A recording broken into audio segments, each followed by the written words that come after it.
When we think about workplace safety, we often imagine that having the right equipment and proper training is enough. Hard hats, safety goggles, steel-toed boots, comprehensive orientation programs, these are the pillars of modern workplace protection. But what happens when everything seems to be in place, yet accidents still occur? Today, we're re-exploring a critical gap in workplace safety that affects thousands of workers every year. The space between having safety measures and actually being safe. The illusion of complete protection. Picture a construction site on a bright Tuesday morning. Workers arrive wearing their personal protective equipment, helmets secured, high-visibility vests gleaming, harnesses checked, and double. Each person on that site has completed their safety certification. The site manager has conducted the morning briefing. The equipment has been inspected on paper. Everything looks perfect.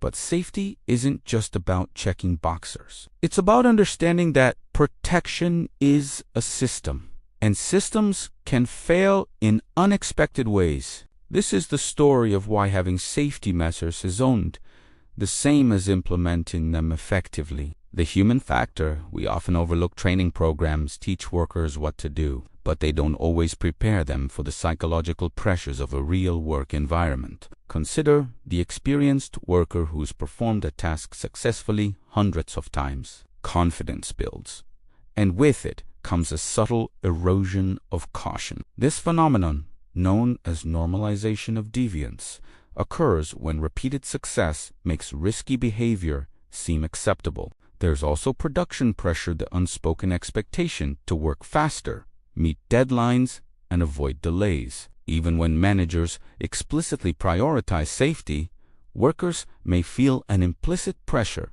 to cut corners. When you're racing against the clock, taking the extra 2 minutes to properly secure equipment might feel like an unnecessary delay.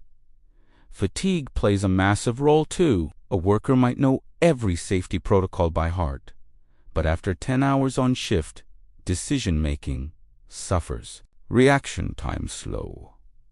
Attention wanders. The PPE is still there, but the mental sharpness required to use it effectively has diminished. Personal protective equipment is designed to protect against specific hazards, but it has limitations that aren't always well understood. A hard hat protects your head from falling objects, but it won't prevent all injuries. Safety glasses shield your eyes from particles, but they need to fit properly and be kept clean. Respirators only work when they read the right type for the specific hazard and when they properly sealed against the face. Here's a crucial point.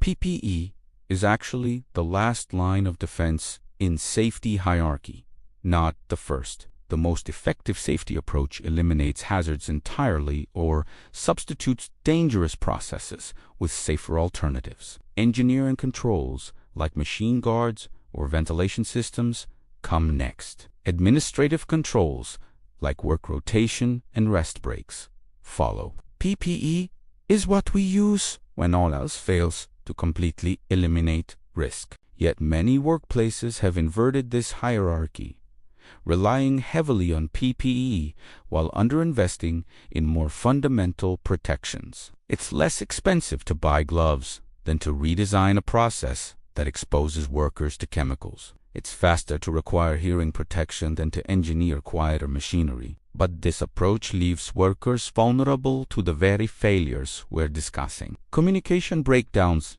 in safety culture training often happens in classroom settings, with instructors presenting information in a standardized format. Workers learn procedures, sign acknowledgement forms, and receive their certifications. But effective safety communication requires much more than this one-way transfer of information. What happens when a worker encounters a situation that wasn't covered in training? What about when conditions change, weather shifts, equipment malfunctions, or unexpected complications arise? If there isn't a strong culture of real-time communication, workers may improvise solutions without fully understanding the risks. Language barriers can compound these problems. In diverse workplaces, safety information might not be effectively communicated across all language groups. A worker might nod in understanding during a briefing while actually missing critical details.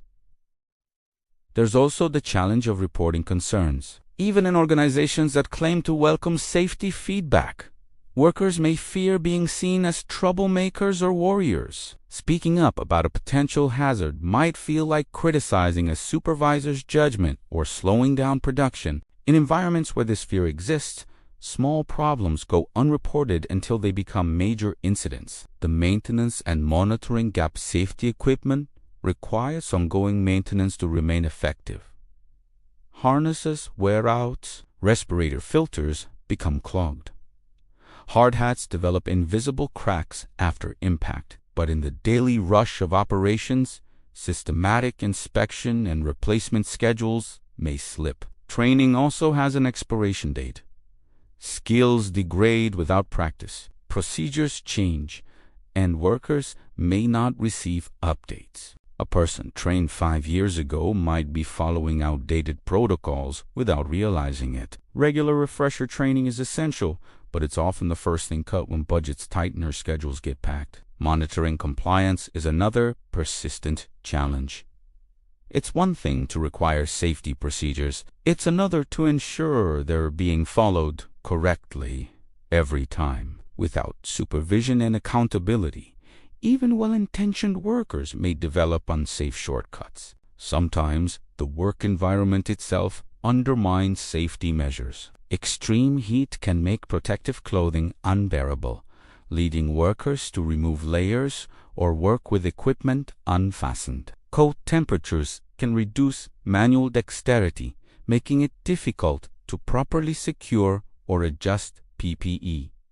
Poor lighting makes hazards harder to spot and procedures harder to follow correctly. Time pressures create another layer of complexity. When a critical repair needs to happen during a brief maintenance window, the pressure to work quickly can override careful adherence to safety protocols. Emergency situations compound this effect when something goes wrong.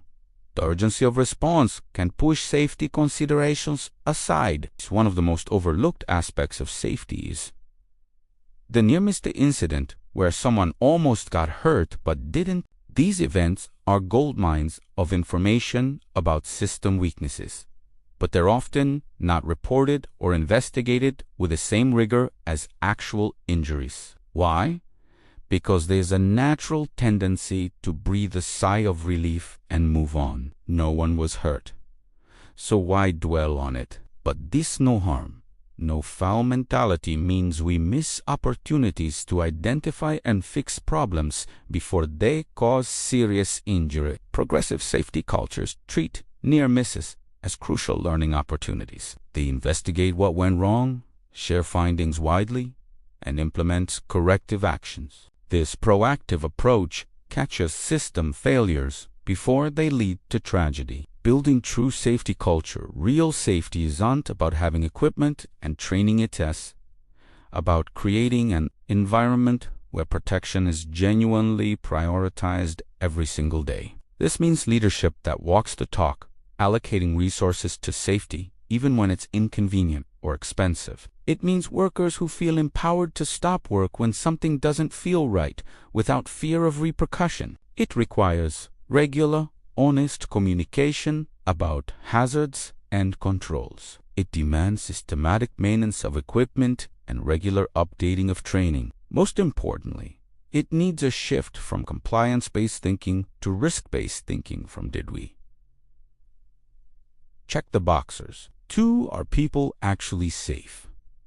The path forward, understanding that training and equipment alone aren't sufficient, is the first step toward better safety. The next step is addressing the gaps, building stronger communication channels, maintaining equipment rigorously, refreshing training regularly, and creating cultures where workers feel genuinely supported in prioritizing safety over production. Safety is never a destination, it's an ongoing journey requiring constant attention, adaptation, and commitment. When we recognize this truth, we move beyond the dangerous complacency of assuming that having safety measures means being safe. That's when real protection begins.